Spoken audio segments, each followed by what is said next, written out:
अस्सलाम वालेकुम, नमस्ते, Sat Sri Akal and good afternoon. I hope you all are doing great. मैं भी बिल्कुल ठीक हूँ। मेरा नाम साइमा पीरज़ादा फ्रॉम कराची, पाकिस्तान। आज हम लोग रिएक्शन देने वाले हैं मोस्ट रिक्वेस्टेड वीडियो, आप कह सकते हैं। बहुत सारे लोगों ने इस पर सजेशन दी है।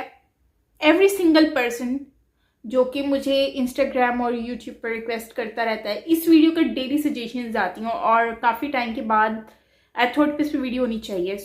अगर आप न्यू हैं मेरे चैनल पर तो प्लीज़ चैनल को सब्सक्राइब करें और बहुत सारा प्यार दें। और अगर वीडियो अच्छी लगे तो प्लीज़ लाइक कीजिएगा और अपना प्रीशियस जो कमेंट ओपिनियन है वो आप मुझसे ज़रूर शेयर कीजिएगा, ताकि मेरे साथ साथ और लोग भी जो हैं वो भी आपके कमेंट को पढ़ें और अंडरस्टैंड करें, नॉलेज हासिल करें। बिना देरी के चलते हैं इस वीडियो की तरफ और रिएक्शन देते हैं। Let's start.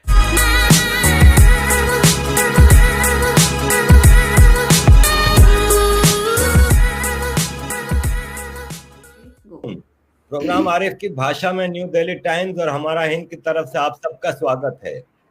इंटरव्यू तो मैं लेता रहता हूं और अमूमन इस नियत से लेता हूं कि लोगों को कुछ चीजें बतानी होती हैं, लेकिन आज के इंटरव्यू का मुझे इसलिए इंतजार था कि मुझे अपने आप को कुछ चीजें सीखनी थी और मुझे कुछ चीजें पूछनी थी, जिसके लिए मैं एक लंबे अरसे से वेट कर रहा था कि मैं पुष्पेंद्र जी के सामने बैठूं। नमस्कार Pushpendra ji and welcome. Thank you for giving us time. मेरे लिए ऑनर की बात है कि आपने मुझे अपने साथ बातचीत के लिए चुना और आपसे बातचीत करने में एक नई किस्म की रोशनी मिलती है और एक ओरिजिनल जबान से ओरिजिनल हिंदुस्तान की आप जो है पहचान कराते हैं। और आप जब बोलते हैं तो लगता है कि आप दिल से बोल रहे हैं और आपको किसी को खुश नहीं करना है, किसी को सामने पॉलिटिकली करेक्ट नहीं होना है। तो आप जब भी बात करते हैं I really love you and I respect you Arif भाई एंड कीप डूइंग। पूरा हिंदुस्तान में बहुत सारे लोग आपके साथ हैं। Thank you very much Pushpendra ji. मैंने लास्ट ईयर या 2 साल पहले एक ऐसे ही सर्फिंग में फेसबुक पर आपकी एक वीडियो देखी पहली बार। उसमें आप इस्लाम, कुरान, तौरात और उनके हवालों से चीजें बात कर रहे थे। मैंने कहा ये साहब कौन है जो मुसलमान नहीं भी हैं लेकिन हमसे ज्यादा इस्लाम जानते हैं और जो बातें कर रहे हैं सीधे दिल पे। फिर मैंने आपके बारे में रिसर्च की और मैं सिर्फ लफाजी नहीं कर रहा, believe me I want to learn a lot from you. और इसीलिए मैं आपको फिर रेगुलरली मैं आपका एक फॉलोअर हूं और वॉच करता हूं। मेरा आपसे पहला सवाल है कि मेरी मुसलमान दोस्तों से अक्सर बहस होती है और मैं उनसे ये बहस होती है मेरी कि सबसे पुराना रिलीजन दुनिया में कौन सा है। मैं उनको साबित करने की कोशिश करता हूं कि सनातन धर्म जो है उससे पुराना कोई रिलीजन के आसार मिलते नहीं है। तो वो कहते हैं कि नहीं जी, हमारा कुरान कहता है कि इंसान जो पहला पैदा हुआ था वो हजरत आदम थे और वो मुसलमान थे और इंसान की शुरुआत वहां से हुई है। हाँ। जबकि हम दुनिया में जो देखते हैं तो तौरात और हजरत मूसा से पीछे के कोई आसार नजर नहीं आते, खाली किताबों में नजर आते हैं।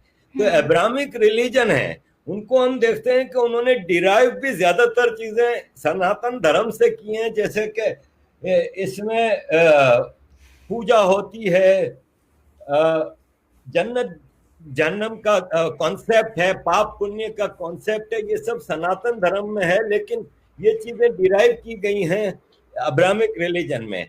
आप इस बारे में क्या कहेंगे कि सनातन धर्म कितना पुराना है और यह अब्राहमिक रिलीजन है, क्या उनकी ओरिजिन में सनातन धर्म से चीजें डिराइव की गई हैं? देखिए आरिफ भाई, मेरा इसमें मानना यह है कि धर्म और मजहब में फर्क है। सनातन को हम जो मानते हैं और जो हम अगर सनातन की सही बात कहें तो जो 5 तत्व हैं, जो 5 एलिमेंट हैं जिससे हमारे पूरा जिस्म बना है, जिससे ये कायनात बनी हुई है, हम उसको लास्ट मानते हैं। और सनातन में कोई पूजा का कंसेप्ट, कोई मंदिर का कंसेप्ट कभी नहीं था।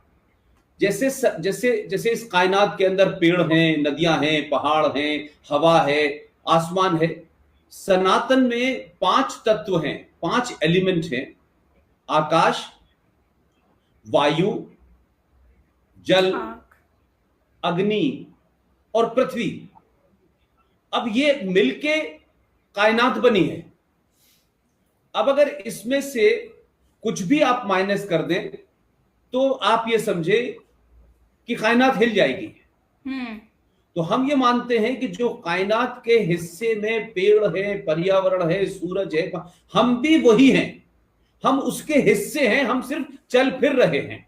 लिहाजा हमारे सनातन में या जो भी सनातन को मानते हैं उसमें आप देखिए कि सूरज की पूजा है, यानी सूरज के प्रति थैंक करना है सुबह उठ करके। तो जो हमारे कहा जाता है सुबह उठ करके आप सूरज को की तरफ आप थैंक्स करें, और ये सारा का सारा साइंटिफिक है। इसका किसी किताब से, किसी कोई पैगंबर से कोई लेना देना नहीं है। ये आप यूं मानिए कि क्योंकि हमारे यहाँ साइंस को साइंस की भाषा में या साइंस की जबान में आगे कन्वे नहीं कर पाए, तो अक्सर होता यह है कि जैसे बच्चे को आप कितना भी कहिए कि दूध पी लो, तो आप उसको डराते हैं भौभो आ जाएगा। आप आग से कितना भी डराते हैं लेकिन वो आग में हाथ दे देता है, उसको पता ही नहीं होता आग क्या है, लेकिन आप आग को कोई नाम दे देते हैं और आप उसको एक सिंबॉलिक तरीके से डराते हैं, सिंबॉलिक तरीके से उसको नजदीक ले जाने की बात करते हैं। तो इसी तरीके से हम जब ये कहते हैं कि गंगा मां, हम जब ये कहते हैं गंगा की पूजा करनी चाहिए, तो ये पूजा बेसिकली उस गंगा तक साइंटिफिकली उस आदमी को पहुंचाने का एक जरिया है, उसको फेथ से जोड़ते हैं हम। और हम गंगा की पूजा इसलिए नहीं करते कि जितनी भी नदियां हैं, किसी का सरस्वती नाम है, किसी का जमुना नाम है, और हमने उसको मां का दर्जा दिया हुआ है। हम ये मानते हैं कि जो मां आपको 9 महीने पेट में रख करके पैदा जब करती है, वो दुनिया की सबसे पवित्र होती है, उसका मुकाम दुनिया में सबसे ऊपर माना जाता है। और जितनी मां पवित्र है उतनी ही तुम्हें गंगा मां को पवित्र रखना है, क्योंकि वो जीवन देती है, बगैर पानी के जीवन नहीं है। इसलिए हमने हर चीज को सिंबॉलिकली उसको पूजने की बात की। हमारे यहां पर्यावरण की बात होती है। हम जब सुबह सुबह उठते हैं, जो सनातन में है, सुबह चारपाई से उठने से पहले हम धरती को हाथ लगा करके अपने दिल पे लगते हैं, यानी उसको भी अब प्रणाम करते हैं, फिर पैर रखते हैं। आपने गंगा में देखा होगा कि जितने भी लोग जाते हैं पूजा करने, पहले गंगा के थोड़े पानी को लेकर के अपने ऊपर छिमकते हैं, उसके बाद पैर डालते हैं। डायरेक्ट गंगा में पैर नहीं डाल सकते आप।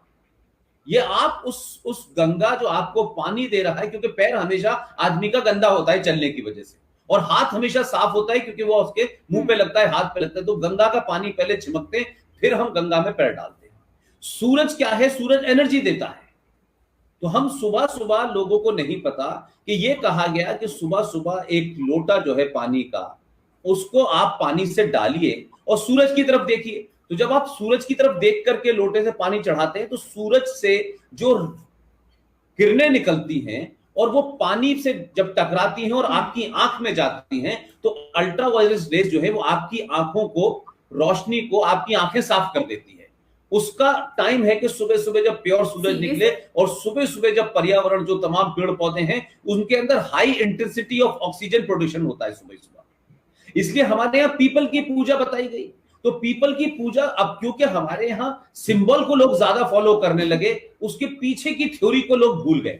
तो पीपल का पेड़ इसलिए पूजा जाता है कि पीपल का एक ऐसा पेड़ है जो 24 आवर ऑक्सीजन देता है। अब हमारे ऋषि मुनियों को या हमारे पूर्वजों को नहीं पता था कि इसे ऑक्सीजन कहा जाएगा। तो ये ऑक्सीजन तो अब अंग्रेजों ने 4 दिन पहले लिख के बताया ना कि ये ऑक्सीजन है। तो हमारे यहाँ तो पहले से पूजा हो रही है पीपल की। तो जैसे तुलसी को हमारे यहाँ कहा गया कि इसको पूजो, क्योंकि तुलसी भी साइंटिफिक पौधा है, उससे कई बीमारियों का फायदा होता है। आप खांसी जुकाम होता है, तो कुछ कुछ चीजों को सिंबॉलिकली जोड़ दिया गया हमारे यहाँ। इसीलिए हमारे यहाँ अग्नि को पवित्र माना कि जब आग के अंदर आप जब कोई चीज करते हैं, तो जैसे कभी कभी कहते हैं ना कि भाई आप किसी चीज को सैनिटाइज कर लें, तो अगर आप आग में किसी चीज को गर्म कर लें, फिर वो सैनिटाइज हो जाती है, उसकी इंप्योरिटी समाप्त हो जाती है। तो हम आग की पूजा करते हैं, और इसीलिए आग को इतना पवित्र और इतना मुकद्दस माना गया है कि जो शादी हिंदुओं में होती है उसमें आग के फेरे लिए जाते हैं। तो these are basically part of Sanatan. अब बीच में बहुत सालों के बाद ये फिर मंदिरों की परंपरा शुरू हुई, और जो मंदिर हम देखते हैं हजारों साल पुराने, वो मंदिर भी बेसिकली उस वक्त के राजाओं के पास बैंक और आरबीआई नहीं था। तो मंदिर में यह था कि कोई भी आदमी जाएगा इस नियत से नहीं जाएगा कि चोरी करेगा। तो सारा का सारा धन उस जमाने मंदिरों में रखा जाता था। अब मंदिर में एक सिंबॉलिक देवता बना दिया जाता था कि ये इसकी रक्षा करेगा। तो सिंबल पे ज्यादा लोग चले गए हैं। उसका जो मेन मकसद था, जो उसकी असली रूह थी, उसको भूल गए हैं। तो मैं ये मानता हूं कि मजहबों के अंदर कोई किताब होगी, कोई पैगंबर होगा, किसी के जन्म से होगा, भाई इस्लाम 1400 साल पहले आया, क्रिश्चियनिटी आई, लेकिन सनातन की तो कोई डेट ही नहीं है। सनातन तो इस कायनात के साथ है और तब तक चलेगा। इसीलिए जब हमारे यहाँ किसी का इंतकाल हो जाता है, तो जब हम उसको अग्नि में कहते हैं, उसको जला देते हैं, तो हम कहते हैं कि हमने उन्हें 5 तत्वों में विलीन कर दिया। यानी जो 5 तत्व थे, फिर दोबारा से हमने उसी के अंदर उनको रखे और फिर हमने किसी गंगा में। तो ये बेसिकली फिलॉसफी हमारी सनातन की है। लेकिन अब संकट क्या हो रहा है, क्योंकि पॉलिटिकल डिस्पेंसेशन जब आते हैं अरे भाई, तो लोग करते ये हैं कि अपने अपने एजेंडे के तहत, जिसको मैं ये कहता हूं कि राज सत्ता यानी स्टेट नेशन के अंदर इंटरफियर करना शुरू कर देती है। और स्टेट और नेशन के बीच का जो डिफरेंस है वो बहुत साफ है, लेकिन ओवर द टाइम स्टेट ये समझने लगी कि वही नेशन है। जैसे स्टेट और नेशन में फर्क मैं क्या कहता हूं, एक सरकार आई, वो सरकार किसी आइन से चलेगी, पुलिस है वो आईपीसी से चलेगी, कोर्ट अपने कोर्ट के तरीके से चलेगी। तो ये नेशन को चलाने का एक छोटा सा इंस्ट्रूमेंट है जिसे हम हुकूमत कहते हैं। हुकूमत बदलती रहती है, सही, लेकिन नेशन नहीं बदलता, हुकूमत बदलती रहती है। जैसे भारत राष्ट्र नेशन नहीं बदलता की ये आस्था है, उसका ये यकीन है, उसका ये अकीदा है कि हम जब कोई प्रोग्राम शुरू होता है तो हमारे यहां सरस्वती वंदना गाई जाती है, कोई फंक्शन शुरू होता है तो हम दीप को जलाते हैं। ये स्टेट नहीं कह रहा हमसे कि आपको दीप जलाना है, सरस्वती वंदना गाना है, ये स्टेट नहीं कह रहा हमसे। तो स्टेट तो कायदे कानून से चलती है, जो किताब है, लेकिन राष्ट्र जो है, जो नेशन है, वो अपने हजारों साल की परंपराओं से, आस्थाओं से, संस्कृति से चलती है, जो एक लंबे समय के बाद इवॉल्व करती है। वो एक दिन में इवॉल्व नहीं करती, वो हजारों साल की प्रैक्टिस के बाद इवॉल्व होता है। तब हम ये कहते हैं कि ये भाई हमारे संस्कार हैं कि मेहमान घर पे आएगा तो उसको कुछ मीठा खिला करके उसको वेलकम करना है, चाहे वो बुढ़ी हो। अब ये किसी किताब में नहीं लिखा हुआ। शादी आपने 7 फेरे ले लिए और सबके सामने करी, कोई कागज पे नहीं लिखा हुआ, सारे लोगों ने देख लिया, शादी हो गई, लड़के लड़की। अब किसी के पास सर्टिफिकेट नहीं है, आज की दुनिया में सर्टिफिकेट की बात होती है। तो हमारे यहाँ ये एक इवॉल्व है कि भाई उनकी लड़की की शादी कैसे हुई है, अरेंज हुई है कि लव मैरिज हुई है। लव मैरिज होगी तो कोर्ट में होगी, अरेंज होगी तो पूरे समाज के सामने होगी, सब कुछ सबके सामने होगा। तो उस समाज के दबाव की वजह से लड़का लड़की उस रिश्ते से निकलेंगे नहीं।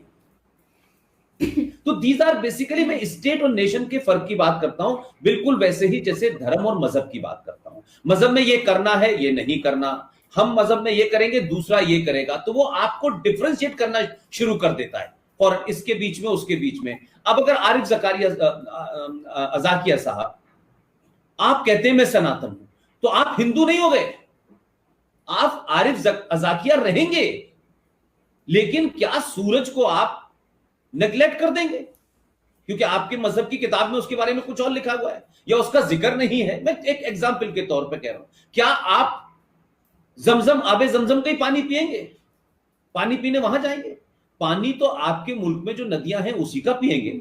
जिंदगी तो आपको नदी से ही मिलेगी, हवा तो आपको पेड़ों से ही मिलेगी। तो आप अगर उसको मानते हैं और ये मानते हैं कि पेड़ों का रहना हमारी जिंदगी के लिए जरूरी है, पानी का रहना हमारी जिंदगी के लिए जरूरी है, सूरज की एनर्जी हमारी जिंदगी, तो आप अपनी उसके प्रति थैंक्स शो करते हैं कि नहीं करते?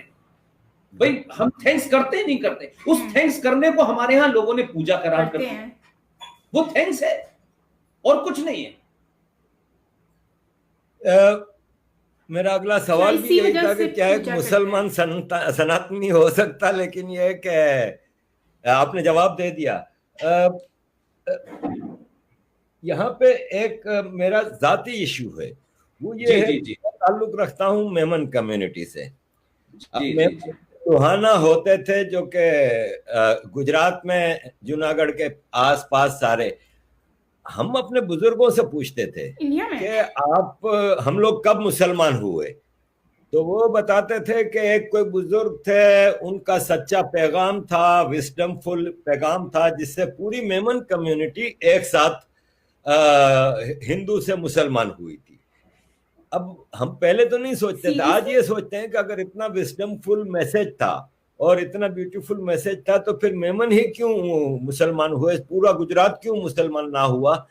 तो आप इस बारे में क्या मुझे ये बताएंगे कि ग्राउंड रियलिटी क्या थी, क्या ऐसी वजूहात थी कि पूरी पूरी कम्युनिटी जो कि ऑपरेस्ड भी नहीं थी, एक तरह से देखा जाए तो बिजनेस कम्युनिटी थी, वेल मतलब कोई वो थे, उनको ऐसी क्या मजबूरी आई कि ना सिर्फ ये कि ये मुसलमान हो गए पूरे के पूरे। आज पाकिस्तान में आप देखें तो हमारी कम्युनिटी टोटली एक्सट्रीमिस्ट हो गई एक तरह से। ये नहीं है कि टेररिज्म पे मेमन बिलीव करते हैं, लेकिन बहुत ज्यादा मजहबी और इस्लाम फैलाना है और काफिरों से नफरत है और ये सब चीजें। तो क्या ऐसी वजह थी कि हमारी पूरी कम्युनिटी को अपना धर्म छोड़ना पड़ा? हिंदू दोस्त हमें ये ताने मारते हैं कि तुम लोग बुज़दिल हो, इसीलिए तुम लोग हो गए, देखो हम आज तक अपने धर्म पे कायम हैं, तुम कन्वर्ट हो गए। तो क्या आप बताएंगे कि क्या ऐसी मजबूरी थी मेमनों की? देखिए, मैं इसमें मेमन को स्पेशली और पूरे देश में जो लोग हैं, इसमें दो रास्ते हैं सर। जो लोग सनातनी थे वो सनातन को भूल गए और सनातन के उलट काम करने लगे, और उस सनातन धर्म के जो हिंदू कहते हैं अपने आप को, उन हिंदुओं के अंदर भी एक ऐसी ताकत इमर्ज कर गई जिसमें जो पावरफुल था उसने वीकर को एक दूसरी जाति में बांट दिया। और आप ये ऐसे मान लीजिए कि जब किसी किसी किसी फेथ के अंदर वीकनेसेस आने लगती हैं तो उसके अंदर बीमारी पैदा होने लगती है।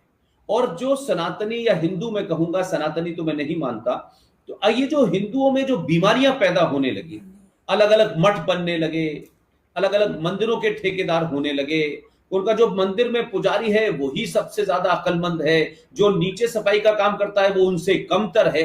इन कमियों के कारण लोगों को उलझन पैदा होने लगी।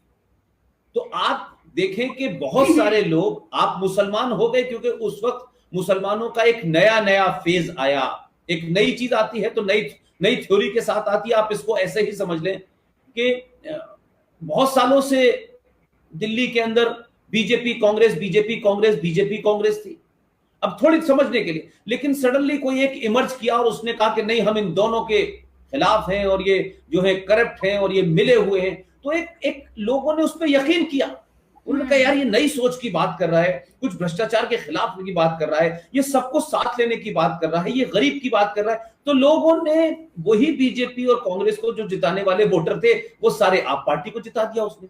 तो एंड ऑफ द, मैं इसको इस तरह समझाना चाहता हूं कि जब विकृतियां आती हैं, जब वीकनेसेस आती हैं, जब खामियां पैदा होने लगती हैं और लोग उन खामियों से नहीं लड़ते तो वो नई रोशनी तलाशने की कोशिश करते हैं। तो उस वक्त जब इस्लाम आ रहा था तो उसमें लोगों ने कहा यार इसमें तो बड़ा अच्छा है यार, इसमें कहीं कोई अमीर गरीब नहीं है, इसमें करोड़ों रुपए का संस्कार नहीं करने, सब चीजें बड़ी आसान सी लगी, क्योंकि हमारे यहाँ बहुत सारी चीजों को लेकर के बहुत उसको टफ बना दिया गया, बहुत मुश्किल बना दिया गया। जैसे आज भी मैं अपने लेक्चर्स में कहता हूं कि हिंदुइज्म के अंदर मंदिर में किसी की पूजा करना अपने आप में एक जंग हो जाती है।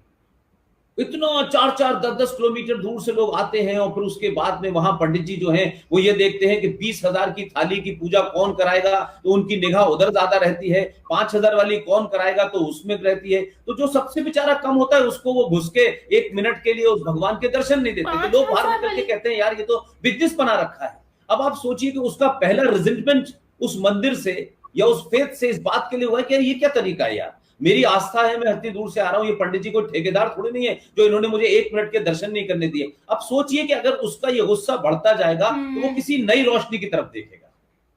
तो इस्लाम दिखाई दिया, लोग उधर चले गए, फिर लोगों को लगा क्या करें तो जैन बन गए, फिर इसी में से निकले तो बौद्ध बन गए। तो ये बेसिकली आप जब खामियां आने लगती हैं तो लोग नई तलाशते हैं, तो वही मजहबों में हुआ। तो एक तो जो बात आपने कही, एक ये बड़ा एक कारण मानता हूं मैं कि जिसकी वजह से लोग चाहे वो हिंदू से मेमन बने या मुसलमान बने या दूसरे में, अब वो मुसलमानों में जाकर के क्या होंगे ये तय नहीं हुआ। यानी अगर आप हिंदुस्तान में देखें तो हम ये मानते हैं, जैसे हमने पढ़ा कि साहब इस्लाम में सब बराबर है। हम प्रेमचंद की कहानी पढ़ते पढ़ते बड़े हो गए, तो उस प्रेमचंद की कहानी आपने भी पढ़ी होगी, ईदगाह। और उस ईदगाह कहानी के अंदर बहुत खूबसूरत, प्रेमचंद एक बहुत बड़े राइटर हुए हैं हिंदुस्तान के, और उन्होंने कहा कि इस ईदगाह कहानी के अंदर एक बच्चा छोटा था हामिद नाम का, वो जब वहां गया ईद पे खिलौने लेने, तो उसने खिलौने नहीं लिए, और उसने बचपन में देखा कि उसकी दादी हाथ से चूल्हे से रोटी बनाती है, उसका हाथ जल जाता है, तो उसने चिमटा लिया। और उसके बाद में जब वो नमाज पढ़ने सब गए तो देखा कि नमाज में सारे लोग एक सफ में खड़े हुए हैं, कोई बड़े बड़े करोड़पति लोग मोहल्ले के खड़े हैं, कुछ गरीब लोग खड़े हैं। तो उसके ऊपर प्रेमचंद ने बहुत स्ट्रॉन्ग सटायर किया और कहा कि ये इस्लाम की खूबसूरती है कि एकदम बिजली की लड़ी की तरह सारे लोग खड़े होते हैं और जैसे बिजली बुझती है वैसी सजदे में चले जाते हैं। फिर वो आगे ये कहते हैं कि ये कैसा इस्लाम है कि मस्जिद के अंदर तो राजा और रंक एक साथ खड़े हैं, और मस्जिद से निकलते ही ये बड़ों का बाजार है, ये छोटों का बाजार है, ये गरीब का बाजार है, तो वो फिर वहीं पड़ गए। तो एक तो ये रहा, और दूसरा ये रहा कि जो आप जानते हैं कि बहुत सारा कन्वर्जन हुआ, तलवार के जोर पे हुआ, और आज हमारे देश में लालच के तौर पे होता है, फंसाने के तौर पे होता है। आज हमारे यहाँ क्रिश्चियनिटी जो है इट्स ए स्लो पॉइजन। वो लोगों को छोटी छोटी चीजें दे करके, छोटा छोटा उनको साइंस से झूठ बोल करके क्लोरोक्विन की टैबलेट दे देंगे और कहेंगे साहब देखिए इससे बुखार उतर जाएगा, तुम्हारे जीजस चाहते हैं। तो ये एक तरीके से हर दौर में हो रहा है, हर दौर में होगा। लेकिन मेरा दूसरा सवाल ये है कि मुझे नहीं पता, मैं इसको बहुत निष्पक्षता से कहना चाहता हूं, न्यूट्रल होकर, कि मुझे नहीं लगा कि आज तक किसी ने कोशिश की हो कि वो उसका एजेंडा ये हो कि वो इस्लामाबाद में जाके रहेगा और वहां के मुसलमानों को मुझे हिंदू बनाना है। वो ये कहता है आप जो हैं वही रहिए, आप अपने अल्लाह के वफादार भी रहें और आप प्रॉफिट साहब के भी वफादार रहें, तो भी हमें कोई गुंजाइश नहीं है। लेकिन सवाल यह है कि आप जब ये कहते हैं मुसलमान, तो मुसलमान का तो मतलब होता है जिसका मुसल्लत ईमान हो, कंप्लीट ईमान हो। तो मुसलमान का मुसल्लत ईमान कहां है, मुझे बताएं। मुसलमान पहले यह तय कर लें कि जो मुसलमान मोहम्मद साहब के न हुए, उनकी बेटी के न हुए, उनके दामाद के न हुए, वो पुष्पेंद्र कुमार के और लाला राम के और श्याम के कैसे हो जाएंगे। तो सवाल यह है कि जो कन्वर्जन की बात आप कह रहे हैं, मैं मानता हूं कि हिंदुओं में बहुत सारी बीमारियां आई और आज तक हैं। यही वजह है कि पूरी दुनिया को आपने ज्ञान दिया, सिफर दिया, ये दिया, वो दिया। और एक छोटी सी बात कि आज हमारे यहाँ सोलर एक्लिप्स और मून एक्लिप्स होते हैं हमारे यहाँ। अब ये आरे भाई हिंदुस्तान के किसी गांव में चले जाइए, 6 रुपए का एक कैलेंडर आता है और उस गांव में दादी नानी के दौर से चल रहा है, और कैलेंडर देखेंगे तो ऐसा बेकार सा हो चुका होगा। लेकिन वो ये बता देंगे कि आज से 2 साल के बाद फला वक्त पे ये सोलर एक्लिप्स पड़ेगा। लेकिन 1948 में नासा नाम की एक दुकान खुली, वो नासा हमें बता रहा है कि सोलर एक्लिप्स। अरे भाई हम 1000 साल नहीं 5000 साल से जानते हैं कि कुंभ क्यों होता है और कुंभ कब पड़ता है, क्यों नहाना चाहिए। जुपिटर नाम का जो प्लेनेट है वो 12 साल में एक राउंड लेके आता है, और जब वो राउंड कंप्लीट करता है उस वक्त जो रेज निकलती है जमीन पे, उससे पानी के अंदर जितने बैक्टीरिया होते हैं वो समाप्त हो जाते हैं। इसलिए उसको एक सामूहिक तौर पे, एक पब्लिकली सारे लोग उसमें नहाते हैं। अब उसको पूजा से जोड़ दिया कि साहब उस वक्त नहाना जो है वो भगवान उससे बड़े खुश होते हैं। भगवान नहीं खुश होते हैं, उससे तुम्हारे जिस्म की बीमारियां समाप्त हो जाती है। ये साइंटिफिक एंगल है। तो हर चीज के अंदर उन साइंटिफिक एंगल्स को पीछे चले गए और हमने उस तत्व को नहीं पकड़ा, उस मर्म को नहीं पकड़ा जिसके अंदर असल बात छुपी थी। तो ये जो कन्वर्जन की बात है, मैं ये मानता हूं। अब देखिए ना कि हिंदुइज्म में कितने सेक्ट हैं, कितने जगह बढ़ गए, ये सारे सब इसी से निकल के गए हैं। लेकिन मेरा कहना यह है कि जो मुसलमान बने उनके सामने क्या सवाल हुआ। अब मैं छोटी सी बात आपसे कहता हूं, एक अच्छा खासा हिंदू कन्वर्ट हो गया, अब उसने पूछा मैं हिंदू हो गया। अब वो पिछले 50 साल से तो होली खेल रहा था, पिछले 50 साल से तो वो दिवाली मना रहा था। तो मुसलमानों ने क्या किया, हिंदुस्तान की बात कर रहा हूं मैं, उन्होंने कहा देखो ऐसा है, तुम्हें पटाखे उठा के चलाने का शौक है ना, तुम कर लो, शबरात को कर लेना, तुम्हारा शौक शबरात पे पूरा हो जाएगा। बाकी तुम्हारा नाम ओम प्रकाश था, कन्वर्ट करके हमने नूर इलाही कर दिया है। तुम पहले भगवान दास थे और हमने गुलाम नबी कर दिया है तुम्हारा नाम। बाकी कुछ नहीं है, तुम नमाज पढ़ो जो तुम्हारा। तो आपने एडजस्टमेंट किया। तो आज क्या है, अजलाफ और अशराफ। आज भारत में क्या है, अगर मुसलमान सब बराबर हैं तो फिर अंसारी, फिर सैयद, फिर पठान, फिर ये क्यों है? क्योंकि आपका बेसिक रूट नहीं बदला। आप कन्वर्ट जिस जगह से हुए, यानी ब्राह्मण कन्वर्ट हुआ तो वो सैयद बना,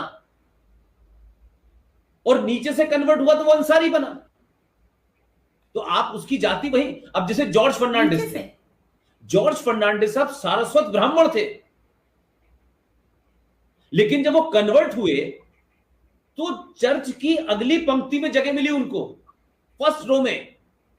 और जो दलितों से कन्वर्ट होते हैं उनको अगली पंक्ति में जगह नहीं मिलती। तो वो बेसिक नहीं बदला, तो कन्वर्जन का अल्टीमेट फायदा कुछ हुआ नहीं। नाम रख लिया लेकिन संस्कार। इसीलिए भारत के मुसलमान का जो कंट्रडिक्शन है, उसकी ये समझ में नहीं आता कि हम शुरू कहां से करें। इसलिए जब आप जैसे लोग ये सवाल उठाते हैं कि भाई तुम्हारे पूर्वज कौन थे, तुम कहां से आए, तो कहते हम अरब से आए नहीं। तो अरब से इस्लाम शुरू हुआ तो अरब देशों में है, समझ में आता है, लेकिन हिंदुस्तान में तो अरब से कोई आया ही नहीं। यहां तो वो लोग आए जिन्होंने, मुस्लिम रूलर ने रूल किया, उन्होंने मुसलमानों पे भी ज्यादती की, हिंदुओं पे भी ज्यादती की। अब इन्हें लगता है कुछ नाम से हमारे जैसे थे, तो इन्होंने औरंगजेब को वली अल्लाह कहना शुरू कर दिया कि वो तो हमारा वली अल्लाह है। जैसे मीर कासिम को लोग हजरत कहते हैं। तो अब इसका तो जवाब ही नहीं है कि भाई, अब आपको जब यही नहीं पता कि आपके बाप दादा कौन थे, तो आप अपनी पहचान बनाने के लिए अब आप कहां कहां से पहचान जोड़ रहे हैं, उससे बात बन नहीं पा रही। इसलिए ना तो आप हिंदुस्तानी हो पा रहे, ना आप मुगल हो पा रहे, ना आप अरब हो पा रहे। तो आपका कंट्रडिक्शन है कि आपसे जब भी कोई पूछता है तो आपकी समझ में नहीं आता, बताएं कहां से शुरू करें, हमारे पूर्वज कौन है। अब फारूक अब्दुल्ला के 1722 में पूर्वज का नाम राघव राम था, वो कन्वर्ट हो गए। इकबाल कन्वर्टेड है, और ये ब्राह्मण थे। कौल ब्राह्मण जो सुपीरियर माना जाता है, उसमें से कन्वर्ट हुए। अब उस वक्त में जातियां हुई होंगी इनके ऊपर विद इन द कम्युनिटी। भाई जिन्ना साहब भी तो हिंदू ही थे ना, उनके साथ बिजनेस में डिस्क्रिमिनेशन हुआ, उन्होंने कहा चलो मैं इसे छोड़ देता हूं। इसी तरीके से यही कन्वर्जन का तरीका रहा। लेकिन बाद में फिर उस कन्वर्जन को एक हथियार का वेपन बना लिया गया कि कन्वर्ट करना है पूरी दुनिया को। अरे भाई मेरे, आप अगर अच्छे इंसान हैं आरिफ भाई, तो आपको देख करके लोग अपने आप कहेंगे कि भाई हमें आरिफ बनना है, आपके नहीं तलवार। तो कहीं कहां अल्लाह ने फरमाया है कि भाई ये जो मैंने तुम्हें ठेका दिया है कि तुम सबको कन्वर्ट करो मेरे लिए, कहां अल्लाह ने फरमाया है? मुझे तो समझ नहीं आया अभी तक इतने दिन के बावजूद भी। लेकिन हर मुसलमान, सॉरी टू से, जिस मुसलमान ने कोई क्लास नहीं गया, कोई किताब नहीं पढ़ी, लेकिन कुरान पे अथॉरिटी है, और वो एक है जो टाई लगाकर छोटे भाई की पैंट बड़े भाई का कुर्ता पहन के घूमते हैं, वो अंग्रेजी में कहते हैं, हर बात का हल बताते हैं कि 4 खलीफा बैठे थे, वो खलीफाओं के नाम मैंने नहीं सुने, उन्होंने कहा है कि भाई देखिए इसका हल ये, उनके पास हर मर्ज की दवा है, हकीम लुकमान है वो, और घूम रहे पूरी दुनिया में। और उन्हें मुसलमान क्रिटिसाइज नहीं करते कि भाई किस जोकर को हमने अपना हीरो मान रखा है कि हिंदुओं को टच नहीं करना है, हिंदुओं के त्योहार पे उनको ग्रीट नहीं करना। ये मुझे समझ में नहीं आता कौन सा इस्लाम चला रहा है, लेकिन ये धड़ल्ले से बिक रहा है और इसमें लोगों की दुकानें चल रही है। जी oh my god. So guys, ये बहुत ही ज़बरदस्त एक वीडियो है, और अब आइडिया हो रहा है कि ये वीडियो किसी लोग इतना क्यों शेयर कर रहे थे मुझसे। और बेसिकली लोग चाह रहे हैं कि मैं इस वीडियो को देखूं और जानूं कि पाकिस्तान में जो लोग हैं बेसिकली उनकी हिस्ट्री क्या है, सच एज मेमन लोग, जिनके बारे में बताया जा रहा है कि वो पूरा एक जो कबीला है, पूरा जो कम्युनिटी है, वो कैसे मुसलमान हुई। और वो बेसिकली हिंदू थे स्टार्टिंग में, और उसके बाद फिर उनके जो बड़े थे उन लोगों ने फिर इस्लाम की तरफ कन्वर्ट कर लिया, और उसके बाद से फिर वो अपने आप को इस्लाम मतलब कि अपने आप को मेमन मुस्लिम कहने लगे। तो इस तरह से अब ज़बरदस्ती का बेसिकली उन्होंने एक बात कही है कि बेसिकली इनको मुसलमान जो हैं वो ज़बरदस्ती मुसलमान करना, ये तो कहीं पर भी नहीं लिखा हुआ। लेकिन हाँ, अगर कोई आप अपने आप को ऐसा बनाओ कि आपको कोई देखे और आपको बोले कि हाँ मुझे इस तरह का बनना है, तो आप इस तरह की चीज़ें करेंगे, लोग आपको देखकर खुद कन्वर्ट हों, बजाय इसके कि आप उनको ज़बरदस्ती कन्वर्ट करें। ये बात तो रियलिटी है। But to be honestly, Memon जो हैं वो मतलब कि वो लोग हिंदू थे और उन लोगों ने कन्वर्ट किया है। सो ये बात मुझे टू बी ऑनेस्टली नहीं पता थी। और अब काफ़ी लोग कहेंगे कि इसके बारे में आपको कुछ पता ही नहीं होता। तो मुझे बेसिकली स्टार्टिंग से हमने यही सुना है कि हम मुस्लिम हैं, और बल्कि मैं अपनी मामा से भी पूछी थी ये बात, और मैंने अपने घर वालों से, बड़ों से भी पूछा, तो किसी ने भी इस बारे में बात नहीं की कि हम, बल्कि मैंने तो ये भी पूछा था कि मोहम्मद अली जिन्ना जो हैं कायदे आज़म, तो क्या वो भी हिंदू थे? उन्होंने कहा कि नहीं, वो तो मुसलमान थे। तो अब बात ये आती है कि फिर उसके बाद मैंने गूगल वगैरह भी किया था, तो उसमें मुझे पता चला था कि मोहम्मद अली जिन्ना की जो बेसिकली फैमिली है, उनकी जो मम्मा है, उनकी बाबा वगैरह जो थे बड़े, तो वो लोग बेसिकली हिंदू थे, और मेरे ख्याल से वो गुजरात से कहीं से बिलोंग करते थे, और एक कास्ट बता रहे थे, उस कास्ट में वो कास्ट थी उनकी। तो खैर उस कास्ट से फिर ये लोग सारे जो हैं वो मुसलमान हो गए, लेकिन मुसलमान शिया में हुए थे मेरे ख्याल से, वो शिया बता रहे थे विकिपीडिया में। तो उसके बाद फिर जो मुसलमान हैं वो फिर उनका केस वगैरह भी शायद हुए थे, उस चीज़ पे चल रहे थे, सुन्नी और शिया वगैरह पर। तो एनीवेज मुझे इससे पहले इसका आइडिया नहीं था, लेकिन उसके बाद फिर मैंने, जब ये क्वेश्चन माइंड में आए, काफ़ी लोगों ने क्वेश्चन भी किए थे, कहा भी था, तो फिर मैंने इस बारे में सर्च किया, तो फिर आइडिया हुआ कि बेसिकली मेन चीज़ें ये थी, क्योंकि कायदे आज़म मोहम्मद अली जिन्ना की जो भाई, मतलब कि उनकी जो सिस्टर्स वगैरह सिबलिंग हैं, वो सारे मुस्लिम नेम्स थे उनके, और उनकी जो मामा हैं, उनके बाबा थे, तो उनका नाम जो है ना वो सारा हिंदू टच दे रहा था। आई वॉज ऑल्सो थिंकिंग कि यार ये कैसे हो सकता है कि उनके माँ बाप का नाम जो है वो दूसरा नाम, और इस तरह से। एनीवेज काफ़ी रियलिटी है इसमें, और पुष्पेंद्र सर जो हैं इन्होंने बहुत अच्छे से समझाई ये चीज़ें। इस तरह के लोग जो ना, इनकी बातें समझ आती हैं, अंडरस्टैंड अच्छे से कराते हैं, तो पॉइंट टू पॉइंट बात करते हैं।